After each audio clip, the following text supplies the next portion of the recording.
Hello everyone, it's Allie from Titan and welcome back to our channel. I'm here with another new product opening this evening and gonna be checking out another upcoming release. Just like the Magic the Gathering Innistrad double feature, Yu-Gi-Oh! The Grand Creators does also release this upcoming Friday, January 28th. So I'm really excited to check this one out. This set does have collector rares once again. So those are easier, of course, to pull than Starlights, and I really love the texture of them. They remind me of older Ultimate rares, so I'm excited to see if we can find one in here. Also some really cool names in the collector rares, Torrential Tributes, and a couple of Inzactor cards. So, actually, when I first started playing back all the way in high school, I had collected for a bit, and then I jumped into playing with actually that Noble Knight box set back in the day. Inzactors were on their way out when I was watching competitive events. Some of those NAWCQs that I was watching, I saw some Inzactors, but then they kind of faded away before I started playing. So it'd be cool to interact with those cards again here. Also, I do believe the Create a Card contest winner was actually new Inzactor support. I think that is in this set as well. So excited to see what we'll be finding here. But I'm just ready to go ahead and jump on into it. Hopefully we'll find a collector rare. Let's see what we'll find. But snapping us into the corner, I'm excited to get into this little sneak preview. Like I said, this officially releases on Friday. So I'll get these singles from this box listed on the TCG Player Store later this evening for pre-sale. So those actually I think are shippable, so that way they arrive by Friday. But like I said, just hoping to find a collector rare and excited to see what we find here in this new set. I'm really loving the art here for the packs. Of course, especially this blue-haired waifu. I want to see what card she's on. Hopefully we can find her. But I'm really excited for Yu-Gi-Oh! New Yu-Gi-Oh! Set here. I've been really enjoying Master Duels. I haven't been able to play a lot. Hey, I actually used to have the original printing here of Castel, the Sky Blaster Musketeer. So that's cool. Man, to see that as a common. Well, technically there's no commons, right? They're all rares. Rares, supers, yeah, 35 rares, 15 supers, and 10 ultras. And then there are some collector rares as well. So we have Exo Sister, Ellis, and Inzactor Hornets. That would be a nice collector rare to find. Also Torrential Tribute, so some really cool names in here. Some very healthy prices on the collector rares. So hopefully we do find a nice one. Exo Sister Stella. Oh, the Exo Sisters are cute. But yeah, I've been trying out Master Duels a little bit. Haven't had a ton of time to play, but I've been trying to log in every day to get all my daily gems. I played one ranked match and I won. Super proud of myself. Trying to emulate a Blue Eyes deck that I built back in the day, which I had stopped playing before the movie packs came out, so I never had alternative. But I do have two alternatives. I've lucked out with the packs that I've been opening. Rite of Aramesir, that is our first Ultra. I've lucked out so well. It's like, I feel like the game is giving me good pulls to convince me to buy real gems and then spend real money in the game to buy more packs, and then they're going to start giving me bad pulls, but that's my conspiracy theory about Master Duels. Wandering Griffin Rider. Honestly, though, even when I haven't had a chance to, like, actually log in and play anything at all, even in solo mode, I just always, like, really enjoy... I really like the spectator mode. Like, it's so much is going on. You know, I've been out of the game. I was adding up the time, about 8 years. I've been out of Yu-Gi-Oh! But, you know, I started 8 years, probably about 6 years. Is I've been out of Yu-Gi-Oh! And I kept up for a little bit after I stopped playing physically. I was watching events, but, you know, very, very passive. So just seeing crazy combos go off. I remember I was spectating one duel, and they were playing Eldritch the Golden Lord, and they just kept getting him back. I was like, what does that card do? I know I've touched one. I know we've pulled an Eldritch here. What does he do? How does he just keep coming back? It's like... Because the spectator mode doesn't give you time to read anything. You're just like, this card does this and gets back this and then swing for this and that. And I was like, oh my goodness. So much going on. But it's making me really excited to just get back into Yu-Gi-Oh! So that's what I hope for with Master Duels. I know it's not completely up to date, but it does have a lot of newer cards. Hopefully they do get everything in the system shortly, so that way it is. I mean, it is as close as I think we've ever gotten with a Yu-Gi-Oh! Game to emulate paper Yu-Gi-Oh! I think this is the closest we've gotten, but it's still not perfect, so hopefully it gets up to being kind of similar. I know people aren't happy with Magic Arena right now with alchemy and whatnot, but similar to that and the Pokemon Online games, so that way, you know, I can get back into it and maybe get some confidence and maybe attend an event. I've always wanted to go to a YCS. I know all the YCSs have been remote, but one day, maybe I'll go. Maybe I'll go. It'd be fun, I feel, just to go and see what it's like, because I've always watched them on the computer. And just actually go and experience it, I think, would be a lot of fun. And all right, we are almost done here with the first half of the box. First 12 packs, and we've only found one Ultra. Hey, E-Telly. Yeah, Jarui Punk, Madam Spider. You know, I'm really liking the art. That is one thing that Yu-Gi-Oh! Is really fun with. A lot of different art styles. Didn't we see a different Punk card? Yeah, I really love the vivid colors on these Punk cards. Of course, we do have an upcoming Cyberpunk set for Magic that also has some East Asian inspiration with Kamigawa. So, interesting that they're actually just about a couple weeks apart. The Punk cards and Kamigawa Neon Dynasty. I can't complain about too much cool arts. Ooh, we do have a collector rare. I'm going to be a butt face. And we're going to save that for the end. You know, I scared away all the foils in our double feature opening, and I'm just being rude and obnoxious in this one. That's fine, right? I'm a werewolf today. I tried to dress up for the occasion. You know, the Magic, it's called double feature, the horror theme set, spooky, bring out the spooky playmat, and I was like, And then we just found literally no foils in the entire box. Spoiler alert. So I'll just keep up my mean streak here and save that collector rare for the end. Now, you guys, of course, aren't suffering at all. You can go down here, right down here, and you guys could just, boop! Where is it? If I go here. Guys could just click over here. You know, just see what it is right now. You guys could go check that out. I can't. I'm actually only hindering myself. Rude. Very rude. Gagaku Punk Wagon is the name of that super. But alright, we only have one Ultra, so that's a little concerning. Exo Sister Green is cute. Exo Sisters are cute. One thing that I was like really weirded out by, it was cool deck, cool playstyle. And it was like the girl dragon maids, and then it was an actual dragon. And I was like,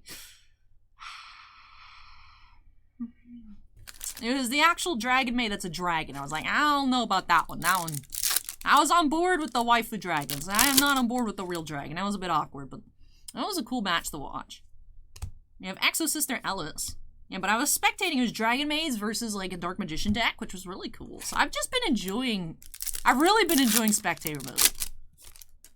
Hopefully, I'll familiarize myself with the card. Hey, Goki Pull here has corner damage. It's unfortunate. Hopefully I'll figure out what those cards are actually doing, because right now it's just like, wow. There's a lot going on screen right now. And I just have no clue what's going on. But it's fun. It's fun. Actually the first match I spectated was the one that I kind of knew what was going on. But there were too many new cards that I didn't know, but it was an Evil Hero deck. And I was like, I know what Mask Change and Mask Change 2 does. I know what those cards do. But there are some cards I've never seen before. So it's a lot to take in all at once, but I'll get caught up at some points. Exo Sister Mikula's here. Oh, she's cute. Ah! She's on the pack too. That's not the blue-haired lady, but that is another one. Exo Sister Mikula's. Right here. I'm sure you all knew that, but for me, I'm like, ooh, pretty.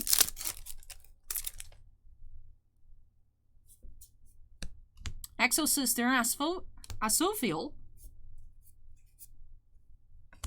Alright, that is weird though. Why do we only have 2 ultras? We do have a collector rare. But I feel like in sets with collector rares, we're usually finding like 3 to 4 ultras. Why do we only have 2? I mean, there is a few packs left. No Punk, Xiamen. I like the Punk colors. Cool outfits as well. Oh, I remember I was watching another match, and they're actually playing UA. The UA athlete deck. And I was like, wow, I didn't realize this was playable. It just seems like people are having a lot of fun. So hopefully that is the case. I've seen a lot of variety in my spectated matches. What deck did I beat? I don't remember. But I have a janky Blue Eyes deck. It gets the job done if needed. Ooh, that's cool. Ukiyo-e Punk, Amazing Dragon. Ooh. That was cool. I also really like the animations. They don't go on too long like some of the Duel Links ones. But I also like that it's just the 2D art and they just animate it a little bit and then it disappears. It's good. I feel like it's a perfect length. I'm sure some people would prefer the option to turn that off, but I like them. I like them. My only complaint about spectator mode is I wish it was like real time. Because I'm assuming it's just the actual matches that just happens and then without waiting on like player decision, it's just everything executed as if it was instant. I'm assuming they're not live because there's no way that much stuff is going on and people are just rolling with it. And I wish there was an option to look at stuff in real time. That way I can read cards. And then actually be like, oh, everything in the hand versus just right off the gate. Just boom, boom, boom. I'm like, oh, goodness. Jodui Punk Dangerous Gabu. That's interesting. I do like these punk cards. Really cool. Have to look into that archetype. Force the Lost Flowers. This is beautiful. Would be nice if this was... I mean, it's just a common, so it's like probably not playable. But it'd be nice if this was like a super. That'd look cool in foil. Alright, so I did nothing in reference to this set. I just talked about Master Duels the whole time. But you know what? That's what I wanted to talk about today, so it all worked out. We, of course, still have one collector rare to reveal. So I was a bit nervous. I was like, where's all of our ultras? We did find three. Did find three in a collector rare, so I feel like that's pretty standard for these types of sets. I was hoping for 4. We pulled 4 into collector, but usually when you find a collector, you just find 3. Did have Rites of Aramasir. We had Exosister Mikolas and Ukiyo-e Punk Amazing Dragon. Alright, for our collector rare, we do have a creature. Starts with a W, so that's not an Inzektor card. Oh, hey, that's the other girl from the pack cards. Water Enchantress of the Temple. Oh, she's cute. Okay, so I did find, actually, I found both of the cards that I was interested in finding here from the pack art, so that's really neat. Water Enchantress of the Temple is our collector rare here in this box. So I think it's a collector rare either every 3 boxes or every other box. But hey, happy to find one here regardless. So I just grabbed the first box out of the case. I was like, sure, I'll take... I think it was like the top right box. I was like, sure, let's try this one. So hopefully, as we go through the case, find some other nice collector rares as well. She's pretty. Water Enchantress of the Temple. So no throwback Inzektors here for our collector rare, but that's a nice, neat new card. If you control an adventurer token, you can special summon this card from your hands. You can banish this card from your hand or graveyard. Add 1 Rites of Aramasir. Found one of those. From your deck or graveyard to your hand. If you control an adventurer token, you can place 1 field spell that mentions adventurer token from your deck face up in your field zone. You can only use each effect of Water Enchantress of the Temple once per turn. Alright. And that does wrap off this box here of the Grand Creators. So I hope you guys enjoyed it. I had a lot of fun. Let me know if you guys are enjoying Duel Links, if you guys are enjoying this new set. If you have any tips, tricks, anything for me to just kind of absorb all of the information, cards, and just big things happening, and I still don't understand how Link summoning works. I've seen it happen so many times. So it's like Link. If it's like Link 2, you need 2 monsters, I think. I don't know. How do I not still know how to Link summon? I'm the worst.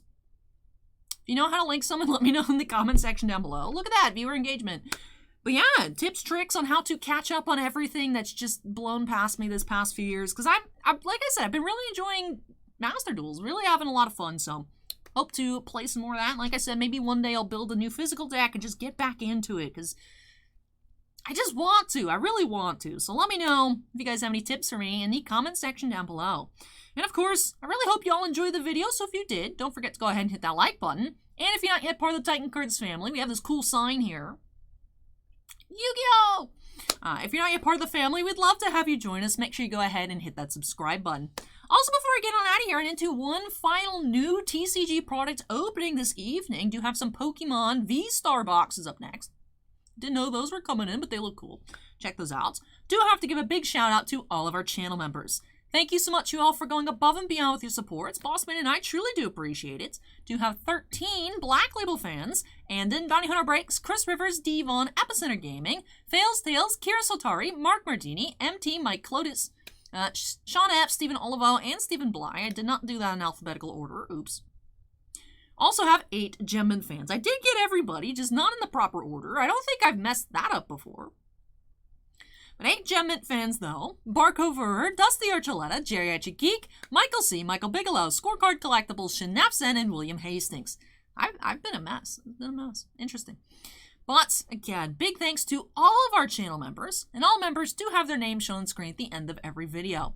But with that does finish off Yu-Gi-Oh! Here on the channel. But like I said, another new TCG product opening. Do have one of each of the Glaceon and Leafeon V-Star collector boxes to check out. Of course, those are Pokemon products up next.